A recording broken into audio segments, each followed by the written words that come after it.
Reasoning में पूछा जाने वाला डाइस का इतना चैलेंजिंग प्रश्न है प्यारे दोस्त कि जब यह एग्जाम में आया तो 99% बच्चों ने हाथ खड़े कर लिए सर इसका जवाब हम नहीं दे पाएंगे, पर आपको इतना बेहतरीन और शॉर्टकट मेथड बताएंगे प्यारे दोस्त कि 1 मिनट में आप पूरा डाइस का चैप्टर आप सॉल्व करना सीख जाओगे। तो देखो, जब भी आपके सामने डाइस का सवाल आता है तो सबसे पहले और जरूरी बात आपको क्या ये करना है, आपको याद रखना है कि कॉमन नंबर हमें खोजना पड़ेगा। ठीक है, तो चलो हम इसमें कॉमन नंबर खोजते हैं। सर यहाँ पर ABC है, यहाँ पे 4 5 3 है, इसमें कोई सा भी आपका कॉमन नंबर नहीं है। और हमें सवाल में ज्ञात क्या करना है, हमें साधारण पासा खोजना है कि कौन सा साधारण पासा है। तो याद रखिएगा, जब भी आपके सामने डाइस आता है तो डाइस को आपको पता करना है कि डाइस कौन सा है। डाइस 2 प्रकार का होता है, एक आपका सिंपल डाइस होता है, दूसरा आपका स्टैंडर्ड डाइस होता है। साधारण पासा होता है, मानक पासा होता है। कैसे हम जानेंगे साधारण पासा मानक पासा? सर, अगर किसी पासे में पास की दो फलक को जोड़ने पर उसका योगफल 7 हो जाता है तब वह हो जाएगा आपका साधारण पासा।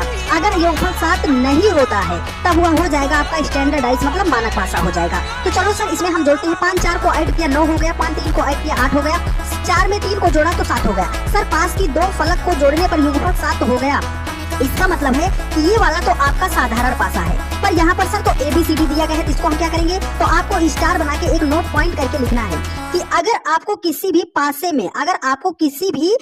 में A से लेकर Z तक कोई लेटर दिखाई देता है, A से लेकर Z तक कोई लेटर दिखाई देता है, या तो वहां पर प्रतीक दिखाई दे रहे हैं, जैसे डॉलर हो गया, हैशटैग हो गया, प्लस हो गया, माइनस हो गया, तो ये हमेशा आपके सिंपल डाइस होते हैं। इस बात को आप स्टार बना के लिखिएगा। सर, यहाँ पर ABCD है, मतलब ये भी साधारण पासा है। यहाँ पर 2 फलक को जोड़ने पर 7 हो गए, ये भी साधारण पासा है। तो हमारा दोनों पासा साधारण है, पहला और दूसरा दोनों आपका साधारण पासा है। ऑप्शन सी आपका राइट आंसर हो जाए।